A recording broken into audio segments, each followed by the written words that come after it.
Assalamualaikum warahmatullahi wabarakatuh.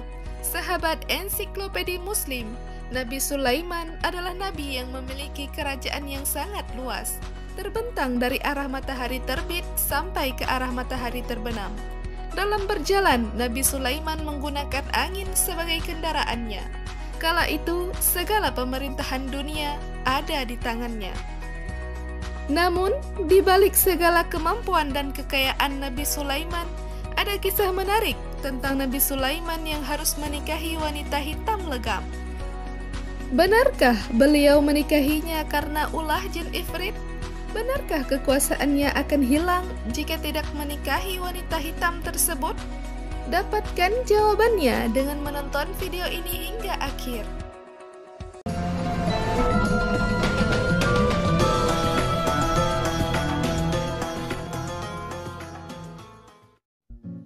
Dikisahkan dalam sebuah perjalanan bersama pengawalnya, Nabi Sulaiman tiba di sebuah kampung nelayan dan ia hendak menunaikan ibadah salat asar.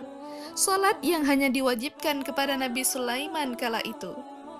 Saat hendak sampai, Nabi Sulaiman memperlambat dan merendahkan terbangannya, melihat seorang perempuan berkulit hitam legam sedang menyuci pakaiannya di sungai.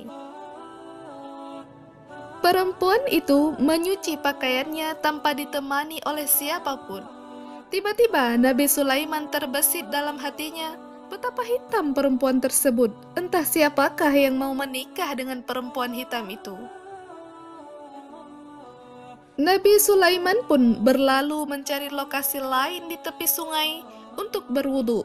Ketika hendak memasuki kamar kecil, Nabi Sulaiman melepaskan cincinnya bertuliskan namanya beserta nama Allah. Kemudian cincin itu pun dititipkan kepada pengawalnya. Cincin itu adalah mukjizat dari Allah kepada Nabi Sulaiman, sehingga bisa terbang bersama angin dan isi bumi seperti manusia, hewan, dan jin tunduk padanya. Sebelum Nabi Sulaiman masuk ke kamar kecil, rupanya jin jahat bernama Ifrit telah masuk terlebih dahulu.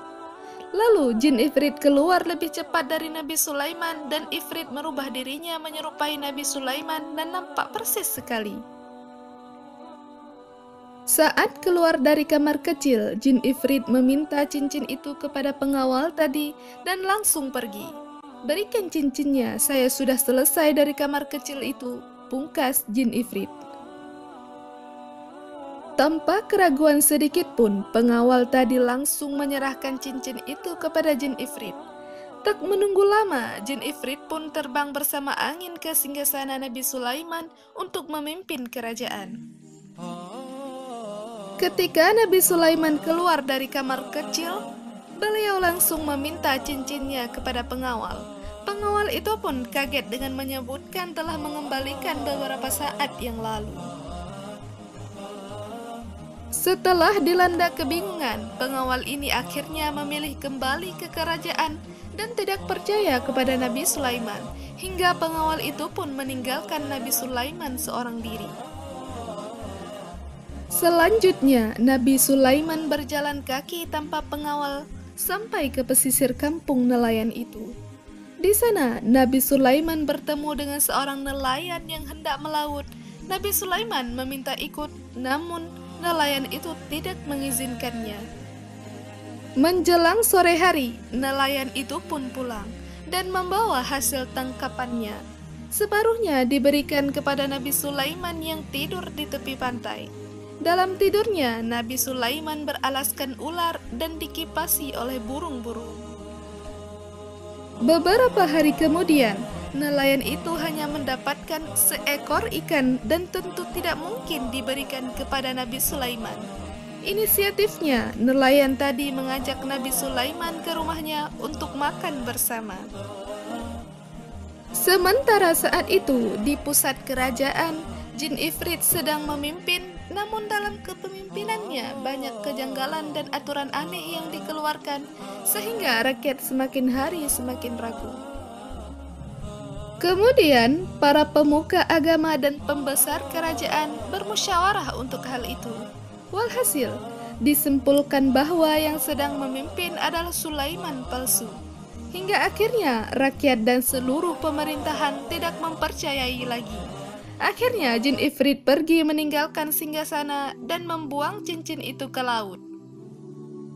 Singkat kisah, cincin itu dimakan oleh seekor ikan dan ikan tersebut tak lain adalah seekor ikan yang terjaring oleh nelayan yang sedang bersama Nabi Sulaiman. Kemudian, ikan itu dibersihkan oleh putri nelayan tersebut. Ketika perut ikan dibelah, maka ditemukanlah cincin yang sangat cantik bertuliskan nama Allah dan Nabi Sulaiman. Gadis itu mengadu kepada ayahnya. Ketika itu Nabi Sulaiman pun ikut mendengar dan bergegas menghampiri gadis tersebut. Nabi Sulaiman pun terkejut bukan kepalang. Gadis itu ternyata adalah perempuan yang terbesit di hatinya kala itu. Perempuan yang dikatai dalam hatinya sangat hitam oleh Nabi Sulaiman. Nabi Sulaiman pun mengaku bahwa cincin itu miliknya dan meminta dikembalikan kepadanya. Gadis itu tidak memberinya karena dia yang menemukan di perut ikan. Kemudian ayah gadis tersebut memberi solusi agar Nabi Sulaiman bersedia menikah dengan anak gadisnya. Setelah itu cincin berhak dimiliki kembali oleh Nabi Sulaiman bin Daud. Akhirnya mau tidak mau Nabi Sulaiman harus menikahi gadis hitam legam itu jika ia ingin cincinnya kembali. Saat Nabi Sulaiman hendak kembali ke singgasananya di lokasi Yerusalem, Nabi Sulaiman mempertimbangkan bahwa ia kasihan jika nanti istrinya diejek orang karena berwajah sangat hitam dan jelek.